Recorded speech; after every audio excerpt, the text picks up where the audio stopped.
What's up, everyone? Welcome back to the People Person podcast presented by Good Time Media. I am your host, Wyatt. As always, today, I'm very happy to be joined by Connor and Sam from the Hot and Cold podcast, my college basketball experts, the ones who are going to make me a lot of money this March. I really hope so.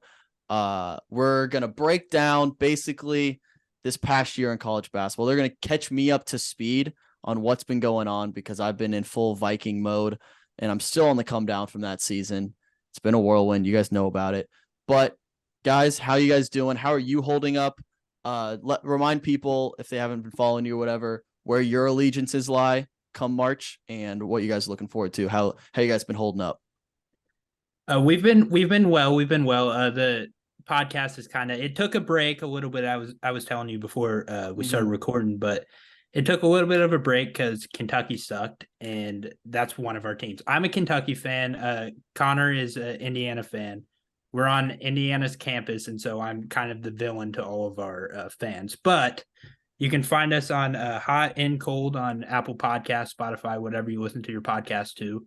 And we're really ramping up. We got some guests lined up. We have a really Connor, let's make the announcement on this show. Let's do it.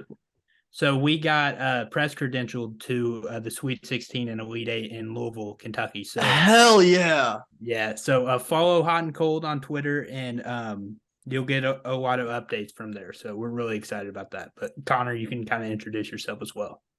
Yeah, I am the resident Indiana fan. It's kind of cool because I'm like not the host, but I'm the good guy of the podcast. Yeah. So I can play that role and just be the contradiction to everything Sam says.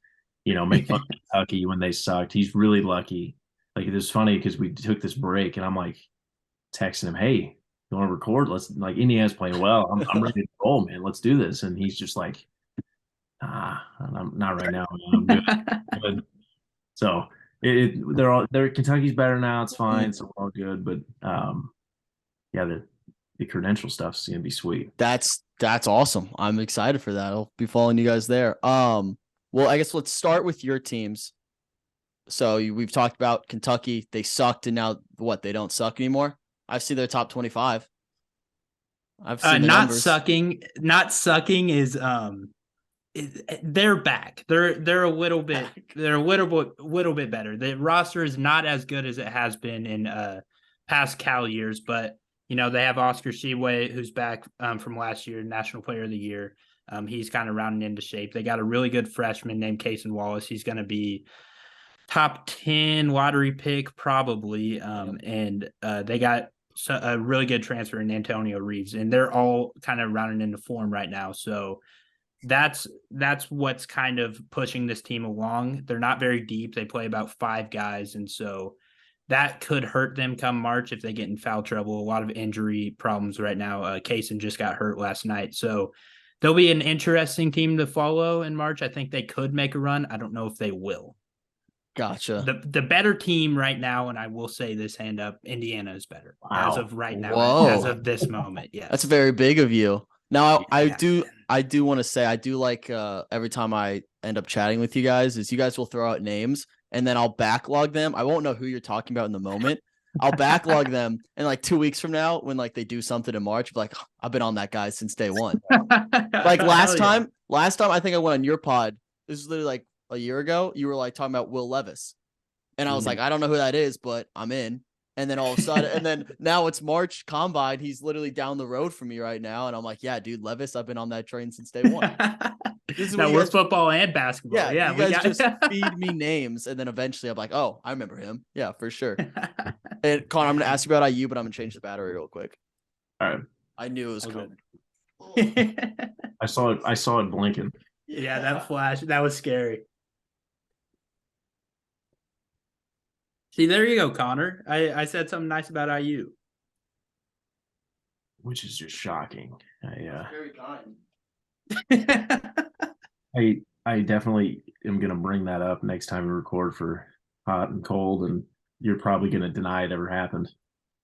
Oh, yeah, no. If it didn't happen on the Hot and Cold feed, it never happened in terms of our podcast canon. So, yeah.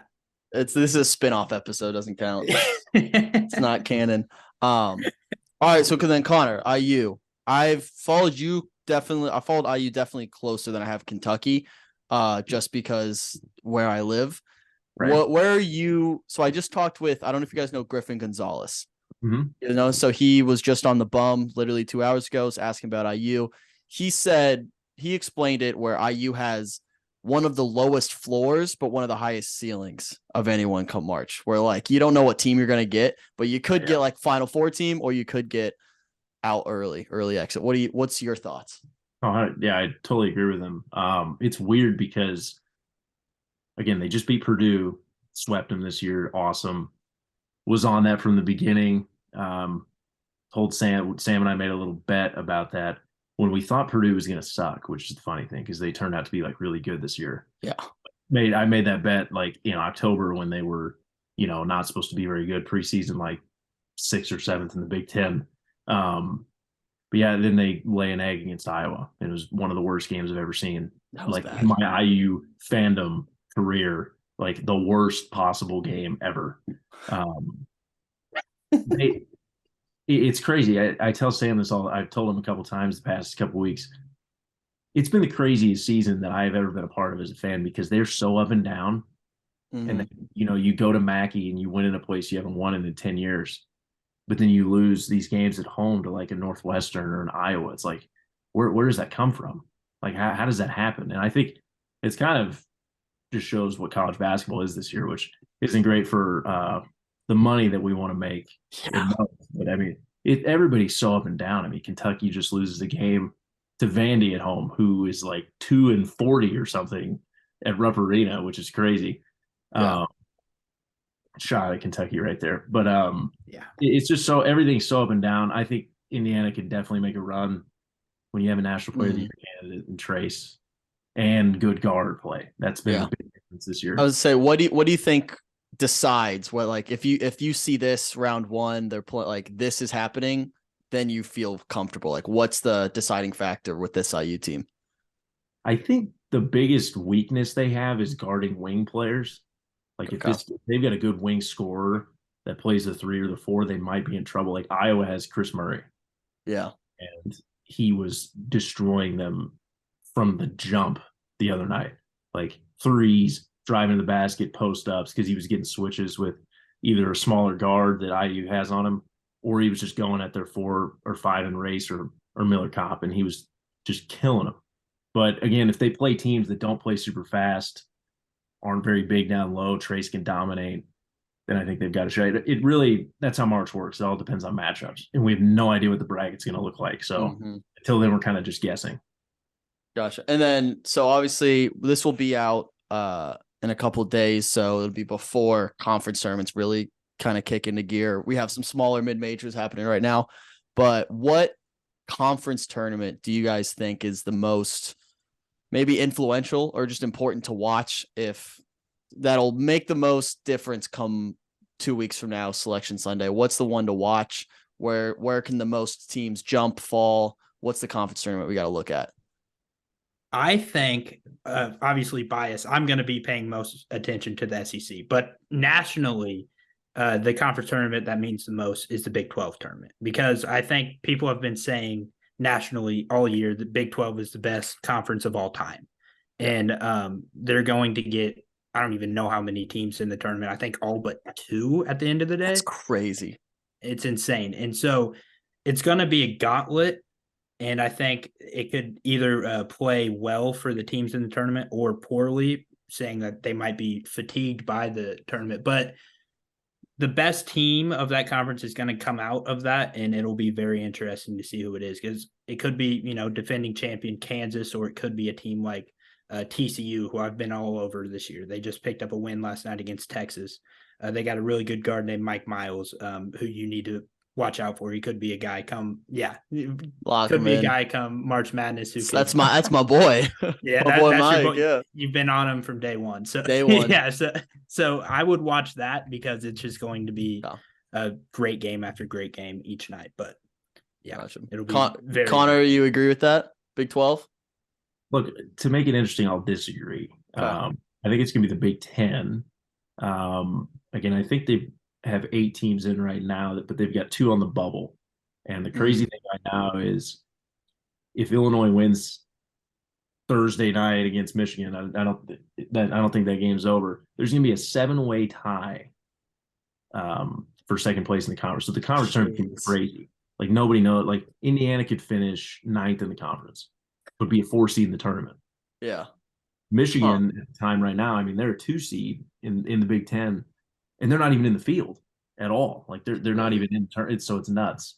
And I think there's a lot of teams that will be playing for their, like most teams in the Big 12 are solidly in. There's a couple bubble teams just like the Big 10, and it's those teams they're going to have to make a run in the Big 10 tournament to get in.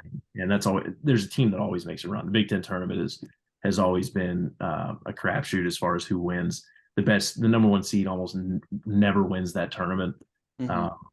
It's always fun to go to and fun to watch, but the Big 12 is going to be exciting too. I mean, it's definitely the best conference at the top, and they've got some. West Virginia is a team that is really hot right now. I think they have like 13 losses, and I think they're in the field. They're kind of on the bubble. I think their last 4 in as we speak. Right.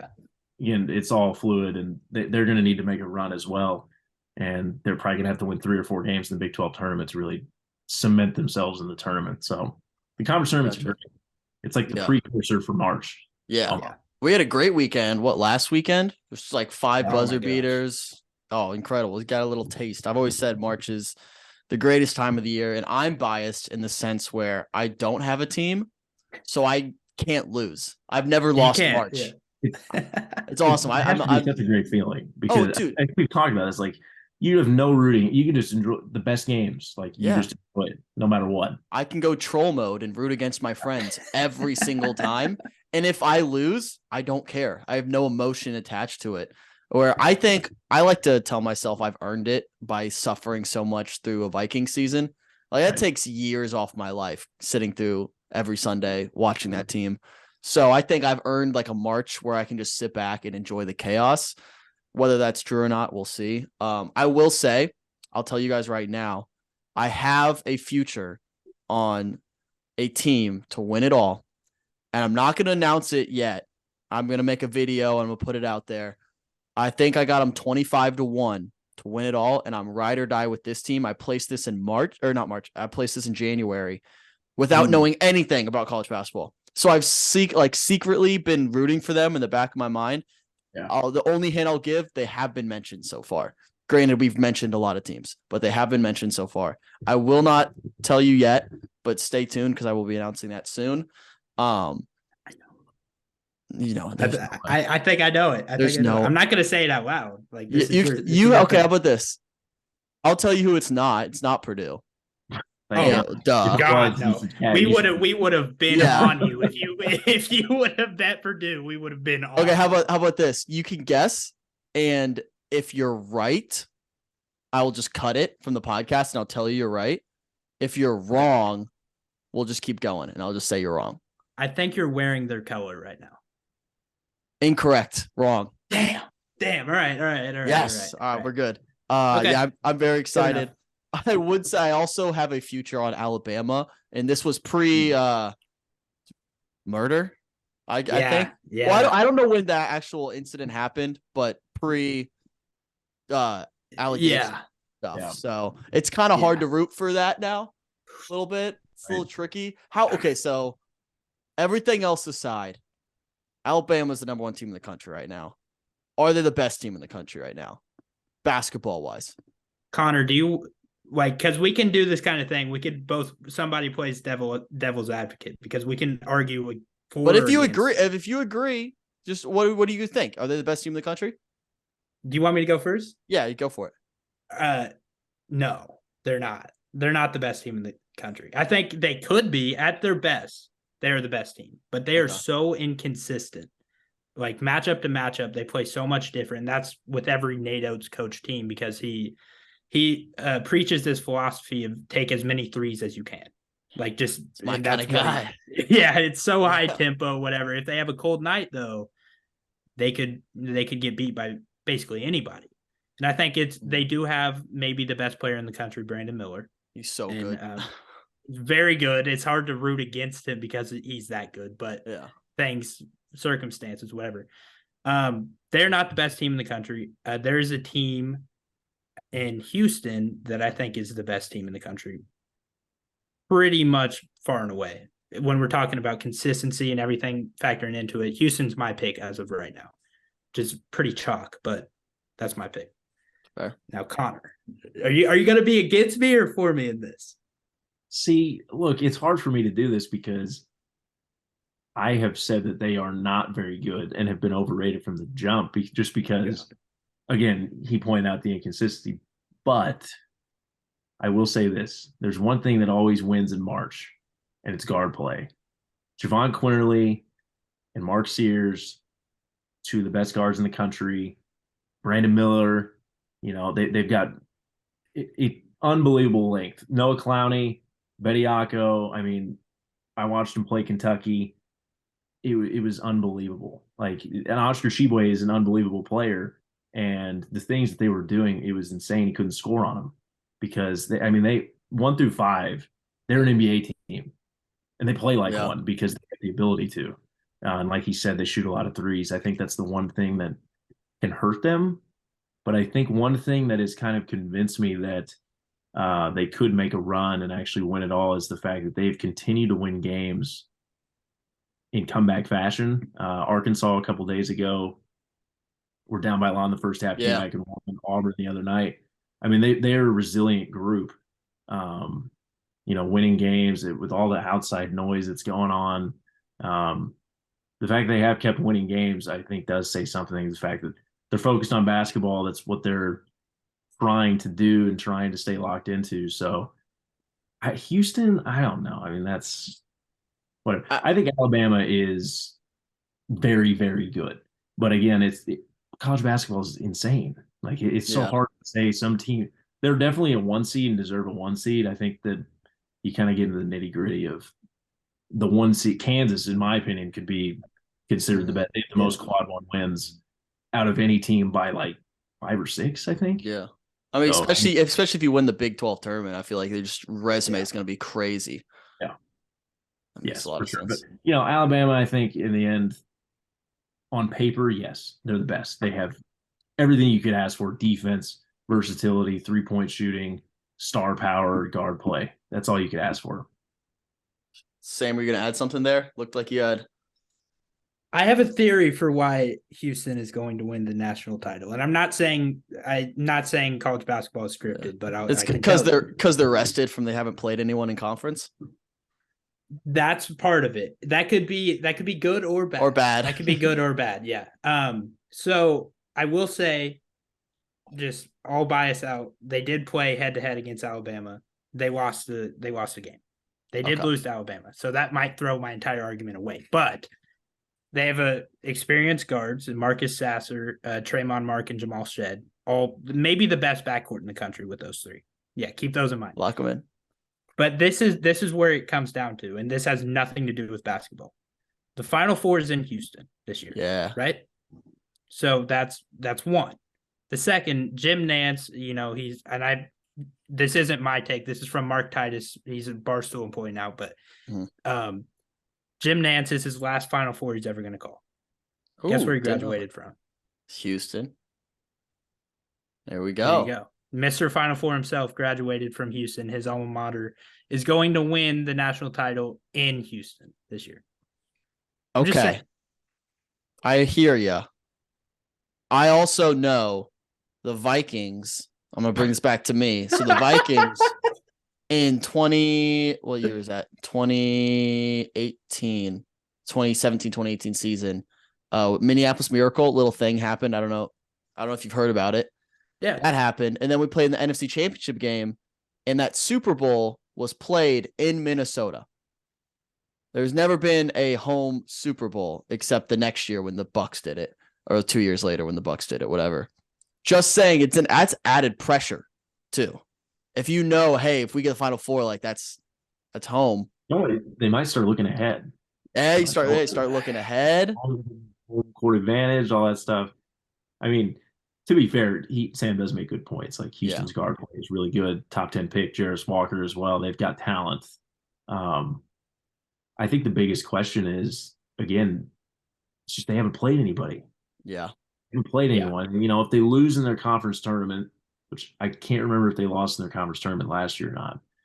There's not a lot of competition. Memphis gave them a game, but I don't yeah. Yeah.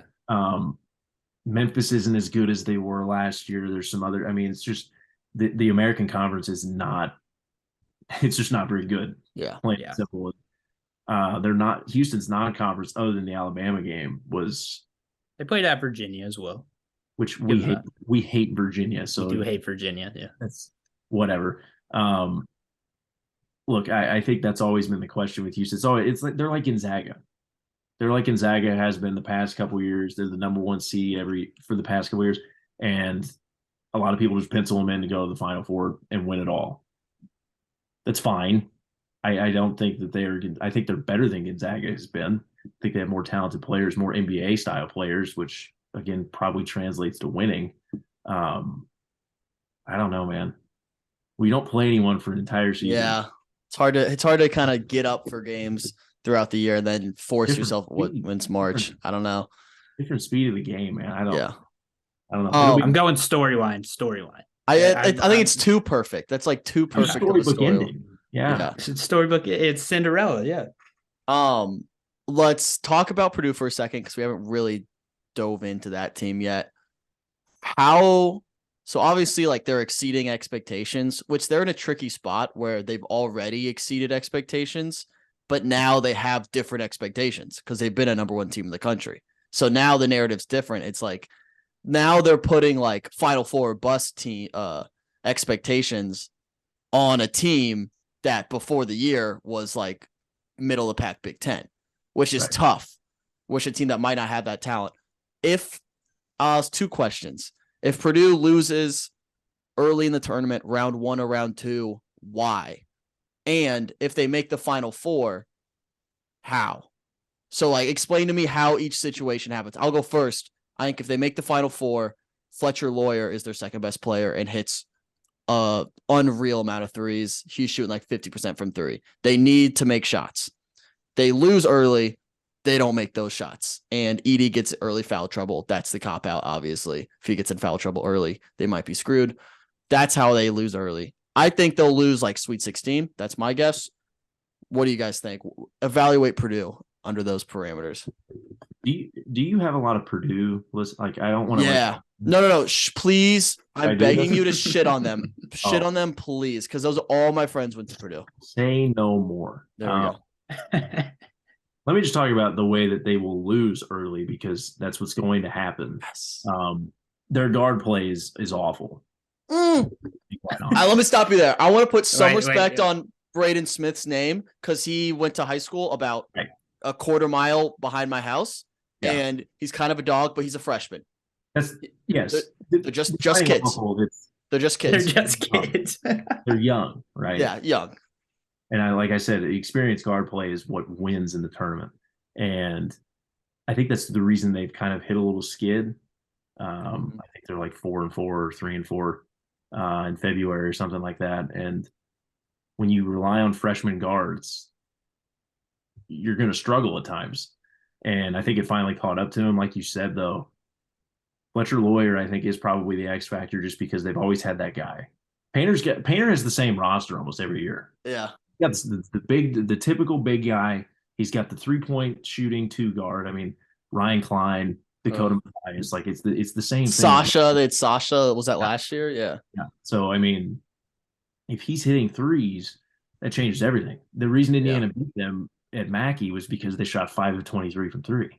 Yeah. But they kind of live and die by that because E's going to get his. He's probably going to have 25 and 15.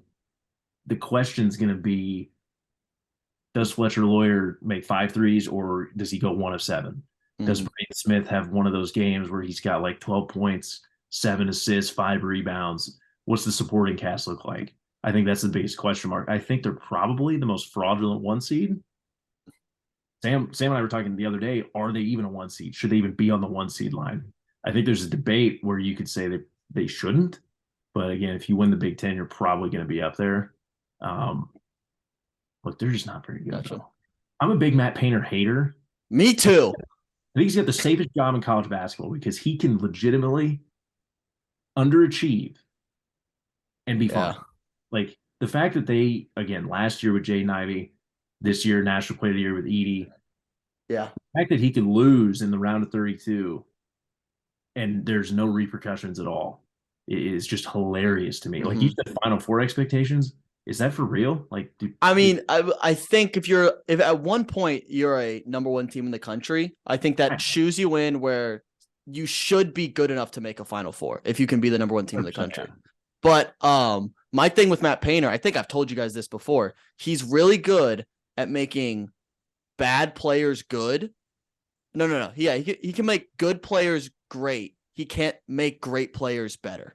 So like when he gets Jaden Ivey, he's like, I don't know what to do with this toy.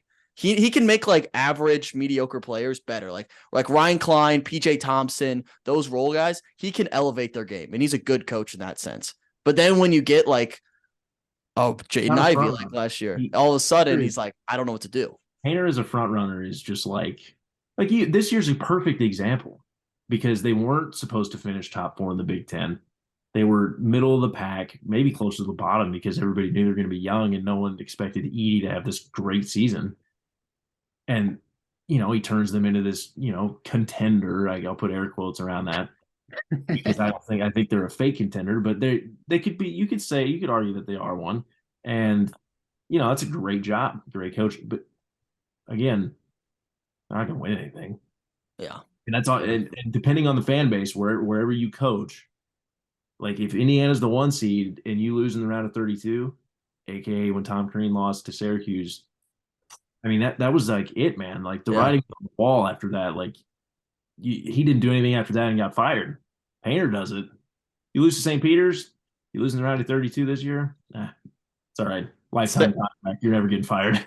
Sam, what are you thinking? Where are you staying on Purdue?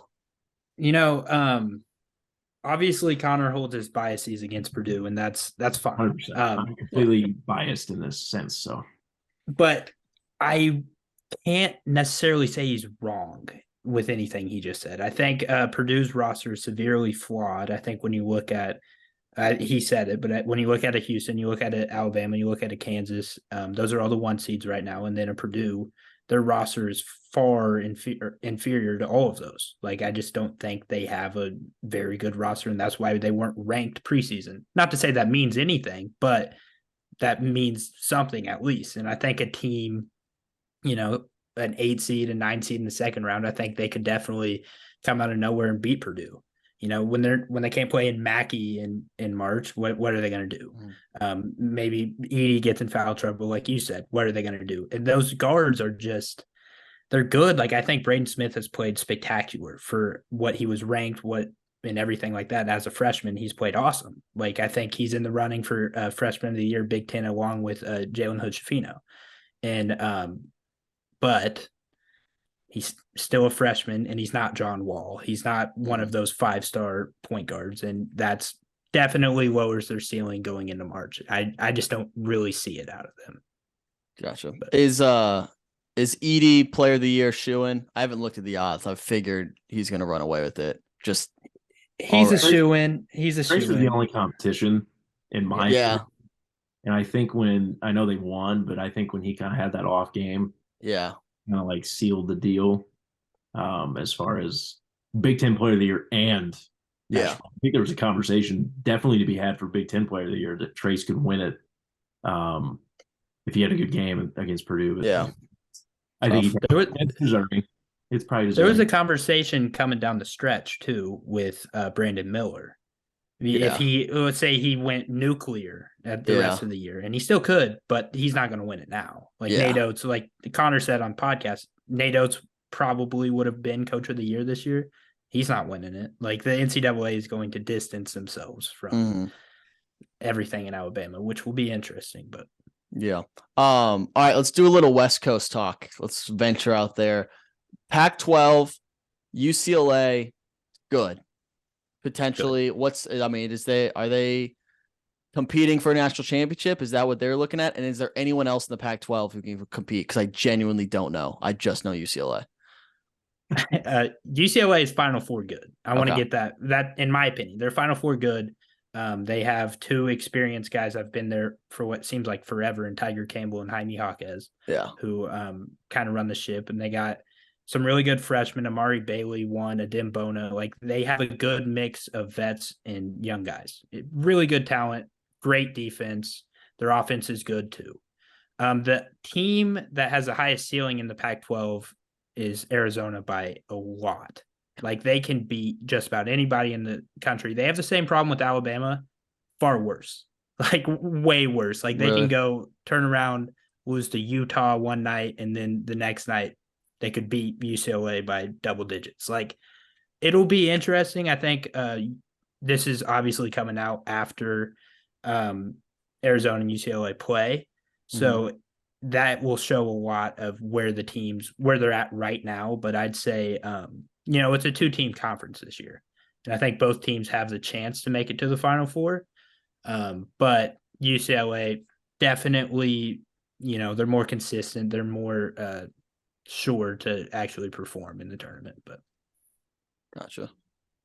Yeah, UCLA is like the team that I think everybody trusts more, but at the same time, resume is a little bit of a problem because they don't have a lot of quad one wins, which everybody's looking at now because of the net ratings or the net ratings that everybody has. Is that mostly just because the conference kind of sucks? Right. Yes. Yeah.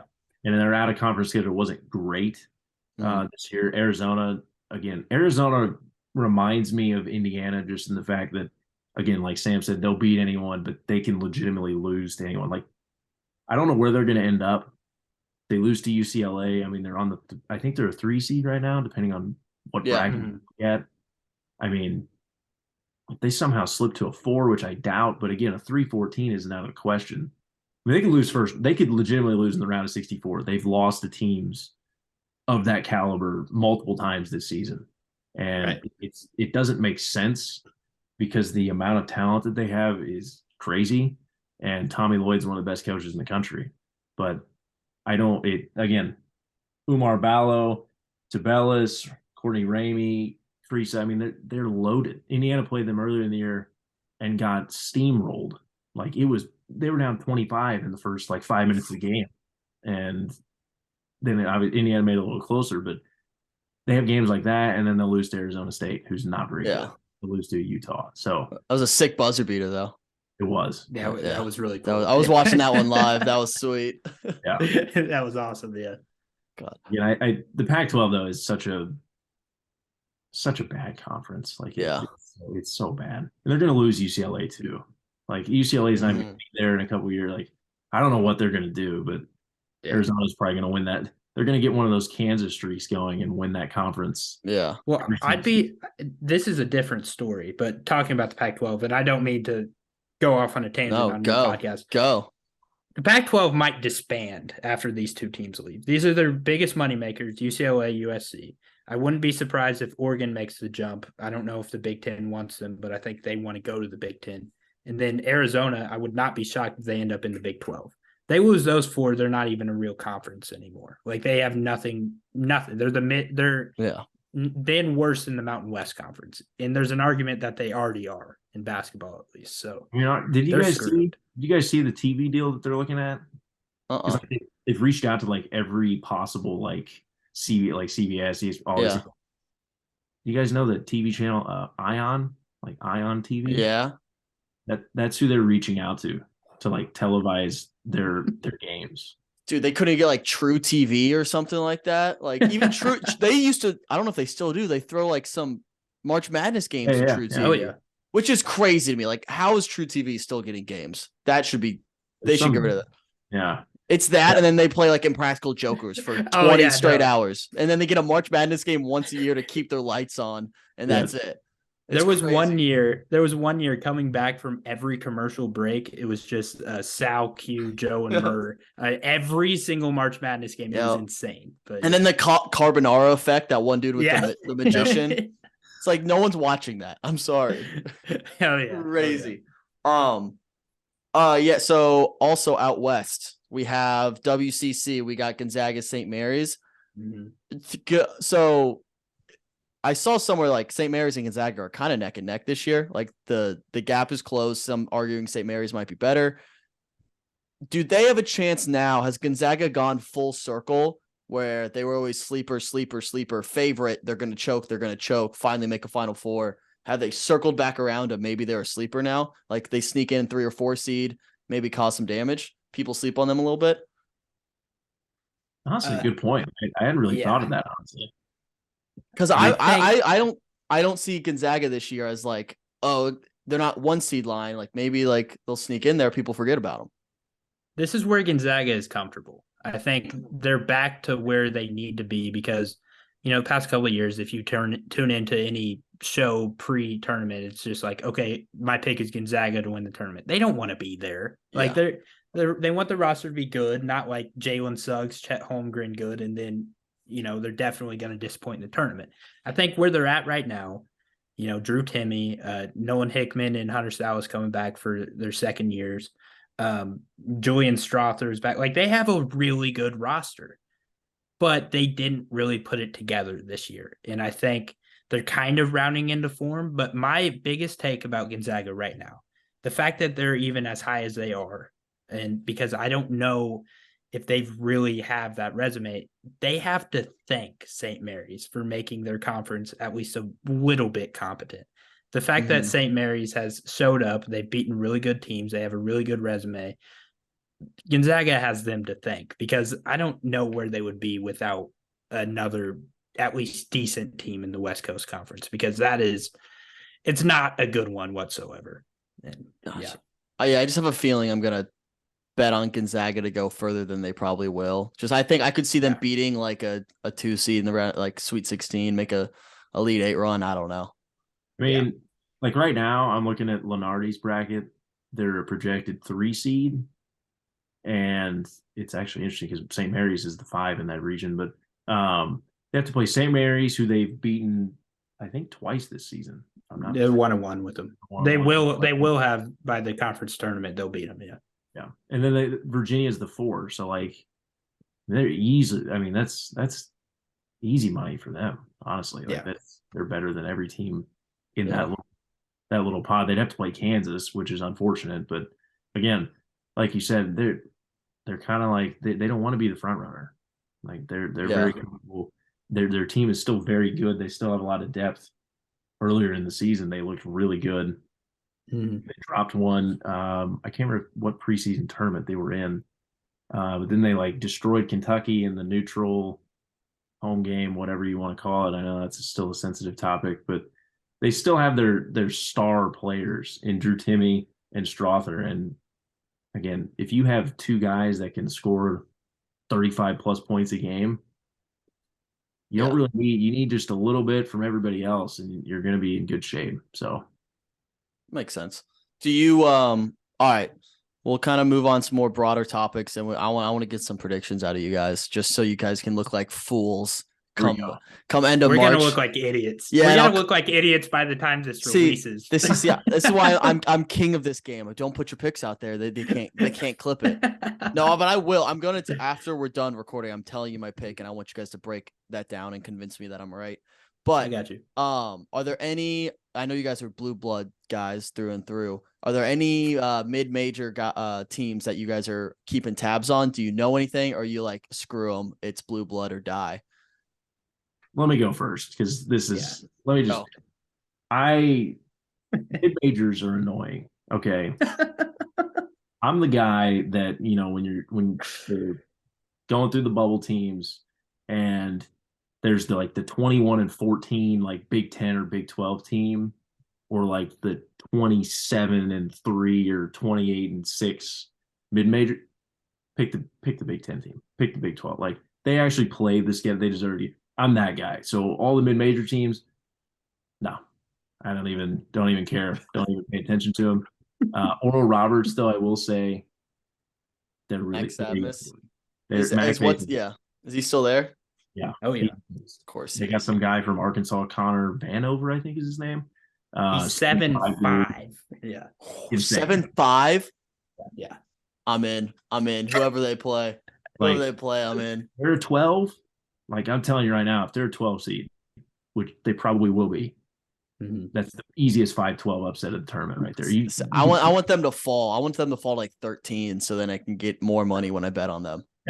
They're Sweet 16, in my opinion. I think they go to Sweet 16 easy. I love it. Love it. Sam, how about you? Any majors? So I have a few. I'll give you one. Yeah. I will put money on them, by the way, as soon as you say it. So this team, as of right now, is not projected to get into the tournament, but I think they will. I think they'll win their conference tournament and get in. It's the UAB Blazers in Conference USA. Okay. So they're actually in a pretty good mid-major conference. They have Florida Atlantic, who's ranked. They were ranked. I don't know if they are right now. North Texas, who's good. Western Kentucky's good. But UAB has like a serious Power 5 backcourt, and Jelly Walker, who's one of the best point guards in the country. His name is Jelly Walker. Yeah, it's hard he's the to man. bet on him. He's the man. And then an LSU transfer from Eric Gaines, who can jump like 50 inches. Like these are serious, like really good players in college basketball. And right now, FAU is projected to win the conference, so they wouldn't get in at large. But if they get that bid, that automatic bid from the conference tournament, they're going to win first round. I guarantee it. No matter who they like, because that is a really, really talented roster who is going to be severely underseeded if they get in. I just want to say that. I love it. I'll put my money that's going into a new studio all on UAB. Maybe a little parlay UAB and whoever. I don't know. I want to go. Who did you say, Connor, again? Oral Roberts. Parlay Oral Roberts and if you parlay UAB. those two teams to win in the first round, you could probably make some serious money. Watch me. Don't tempt me, because I will. And everyone listening could do so as well, and we just ride together. We make some money right off in the sunset. There we go. All right, we'll wrap up here with a few kind of fast questions. I know obviously it depends on the bracket, but we've listed a few like Final Four potential teams that have that potential. Give me a dream, like ideal national championship matchup, and then give me like your actual prediction on who's going to play. Oof. I mean, the ideal dream championship is sitting right in front of us, if we want to say it. It's Kentucky, Indiana.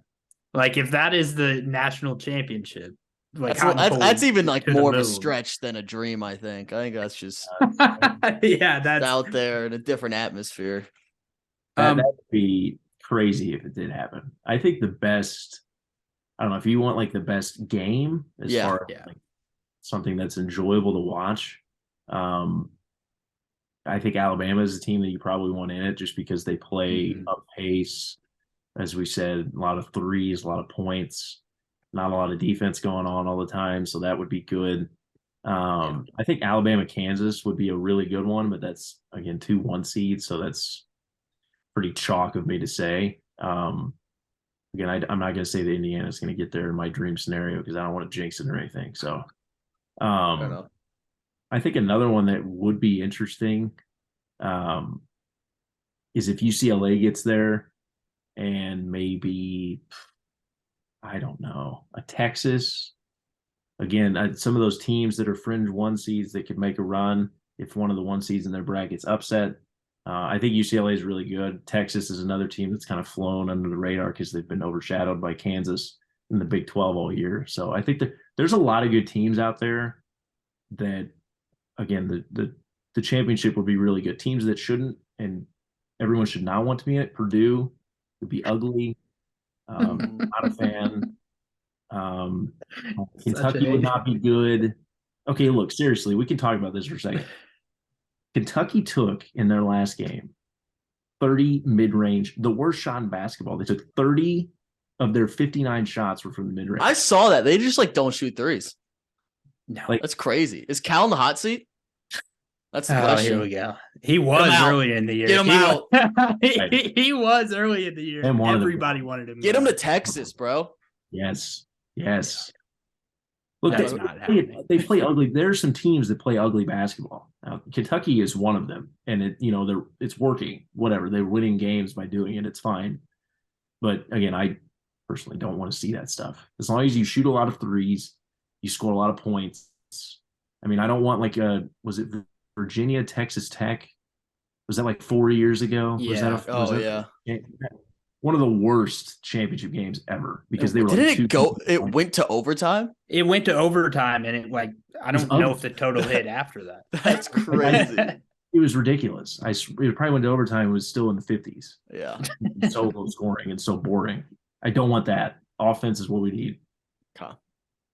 I think giving an actual scenario, a matchup that I would like to see. Alabama is one, like Connor said, because they're just so fun to watch. Like, no matter what anybody says, like, they're really fun to watch, and they're a really good group of guys, but players at least. And them against UConn. UConn is up and down, athletic. They can shoot the three. They haven't got any love on this podcast so far, but I want to make sure they get it because they're going to be severely underseeded. I think they're a Final Four contender. They look like an NBA team. Like, their athletes are insane on the court, and they're a lot of fun to watch. So tune into them. But like it. Sweet. Yeah. Last question I want to ask you guys. This is a topic that's near and dear to my heart.